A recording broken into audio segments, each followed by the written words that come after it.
담보 책임은 매매 목적물이나 권리에 문제가 있을 때 매도인이 부담하는 책임이다. 예를 들어 갑이 을에게 자동차를 팔았다. 그런데 알고 보니 그 자동차에 중대한 고장이 있었다. 을은 물건을 받기는 했다. 하지만 계약에서 기대한 정상적인 물건을 받은 것은 아니다. 이때 매도인의 담보 책임이 문제된다. 담보 책임은 크게 권리하자와 물건하자로 나눌 수 있다. 권리하자는 권리 자체에 문제가 있는 경우다. 물건하자는 물건의 품질이나 상태에 문제가 있는 경우다. 암기하면 담보 책임은 권리하자 물건하자, 정리하면 매매에서 받은 것이 이상하다면 먼저 권리 문제인지 물건 문제인지 나누면 된다. 담보 책임에서 가장 먼저 볼 것은 권리하자인지 물건하자인지다. 예를 들어 갑이 을에게 토지를 팔았다. 그런데 그 토지가 사실은 병의 소유였다. 이 경우 권리하자가 문제된다. 반대로 갑이 을에게 기계를 팔았는데 기계에 중대한 고장이 있었다면 물건하자가 문제된다. 권리하자는 매도인이 넘겨주기로 한 권리를 제대로 넘겨주지 못한 경우다. 물건하자는 넘겨받은 물건 자체의 상태나 성능에 문제가 있는 경우다. 구별이 중요한 이유는 요건과 효과가 달라질 수 있기 때문이다. 암기하면 권리가 문제면 권리하자, 물건이 문제면 물건하자, 정리하면 담보 책임 문제는 먼저 권리가 이상한가, 물건이 이상한가부터 보면 된다. 타인의 권리를 판 경우에도 매매 계약은 문제될 수 있다. 예를 들어 갑이 병 소유의 토지를 자기 것처럼 을에게 팔았다. 이 경우 갑은 을에게 소유권을 이전해줘야 한다. 하지만 갑이 병의 토지를 취득하지 못하면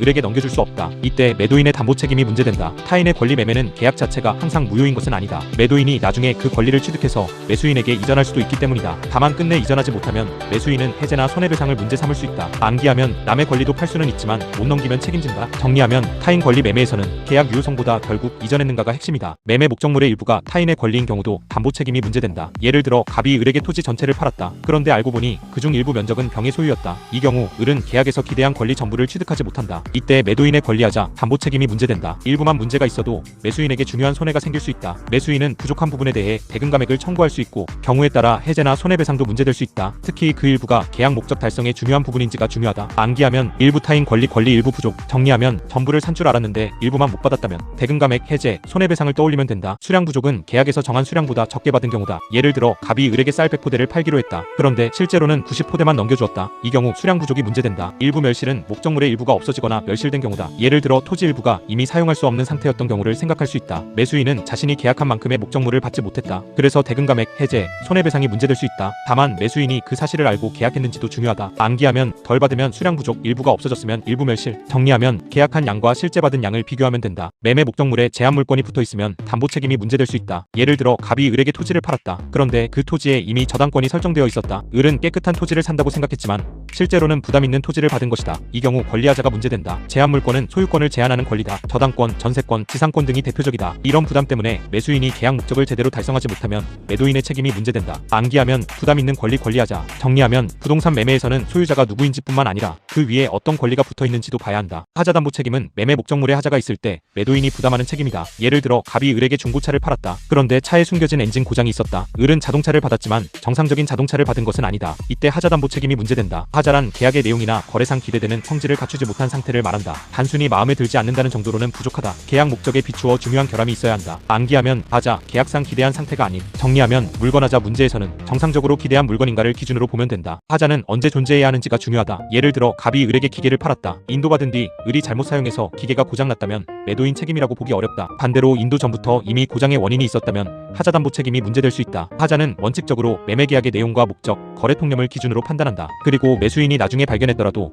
그 하자의 원인이 이미 존재했는지가 중요하다. 단순히 인도 후 생긴 문제라면 담보 책임이 아니라 다른 문제가 된다. 암기하면 하자는 나중에 발견해도 원인은 이미 있어야 한다. 정리하면 발견 시점보다 중요한 것은 하자의 원인이 언제 있었는지다. 담보 책임에서는 매수인이 하자를 알고 있었는지가 중요할 때가 있다. 예를 들어 갑이 을에게 토지를 팔았다. 을이 이미 그 토지 일부가 타인 소유라는 사실을 알고도 샀다면 나중에 그 점을 이유로 책임을 묻기 어려울 수 있다. 담보 책임은 매수인이 예상하지 못한 권리나 물건의 문제를 보호하는 제도다. 그래서 매수인이 하자를 알았는지 알 수 있었는지가 쟁점이 된다. 특히 법은 경우에 따라 매수인의 선회 또는 무과실을 요구한다. 선의는 몰랐다는 뜻이고 무과실은 몰랐던데 잘못이 없다는 뜻이다. 암기하면 알고 산 하자는 보호가 약하다. 정리하면 담보 책임에서는 항상 매수인이 알았는지 알 수 있었는지를 확인해야 한다. 담보 책임이 인정되면 매수인은 일정한 효과를 주장할 수 있다. 예를 들어 갑이 을에게 고장난 기계를 팔았다. 그 고장 때문에 을이 계약 목적을 달성할 수 없다면 해제가 문제될 수 있다. 계약을 유지할 수는 있지만 손해가 있다면 손해배상이 문제된다. 일부 부족한 경우에는 대금 감액도 생각할 수 있다. 효과는 하자의 종류와 정도에 따라 달라진다. 가벼운 하자라면 곧바로 해제까지 인정되기는 어렵다. 계약 목적 달성이 불가능할 정도인지가 중요하다. 암기하면 담보 책임 효과는 감액 해제 손해배상, 정리하면 하자가 있다고 바로 해제는 아니다. 하자의 정도와 계약 목적 달성 가능성을 함께 봐야 한다. 하자 있는 물건을 넘긴 경우에는 하자 담보 책임과 채무불이행 책임이 함께 문제될 수 있다. 예를 들어 갑이 을에게 정상 작동하는 기계를 팔기로 했다. 그런데 갑이 고장난 기계를 넘겼다. 이 경우 을은 하자 담보 책임을 생각할 수 있다. 동시에 계약상 의무를 제대로 이행하지 않았다는 점에서 불완전 이행도 문제될 수 있다. 그래서 답안에서는 둘을 구별해서 검토하는 것이 안전하다. 담보 책임은 매매의 특유한 필요한 책임이고,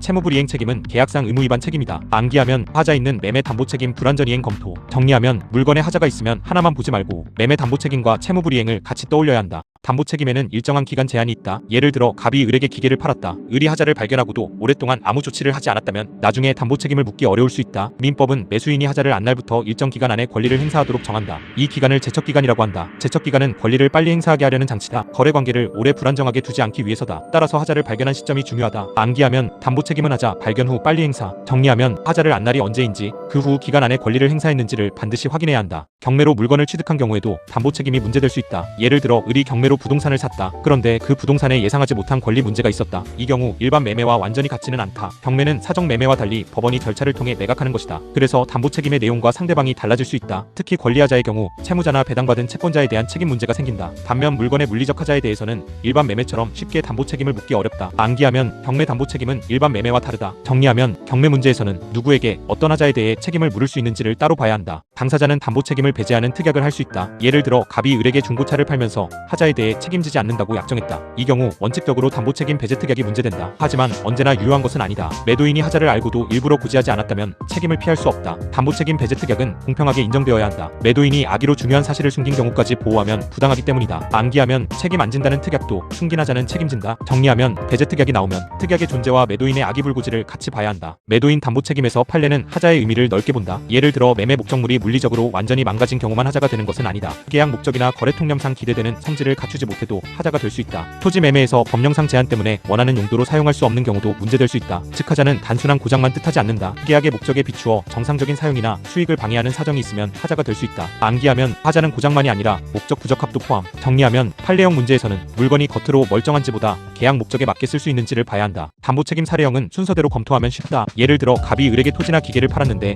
나중에 권리 문제나 하자가 발견되었다고 하자. 먼저 매매 계약이 있었는지 확인한다. 다음으로 문제가 권리하자인지 물건하자인지 나눈다. 권리하자라면 타인 권리, 일부 부족, 제한 물건 등을 검토한다. 물건하자라면 계약 목적에 맞는 성질을 갖추었는지 본다. 그 다음 매수인의 선의무과실, 기간 제한, 효과를 검토한다. 효과는 대금감액, 해제, 손해배상으로 정리한다. 암기하면 매매하자 유형 매수인 상태 기간 효과. 정리하면 담보 책임은 권리하자와 물건하자를 나누는 순간 절반은 풀린다.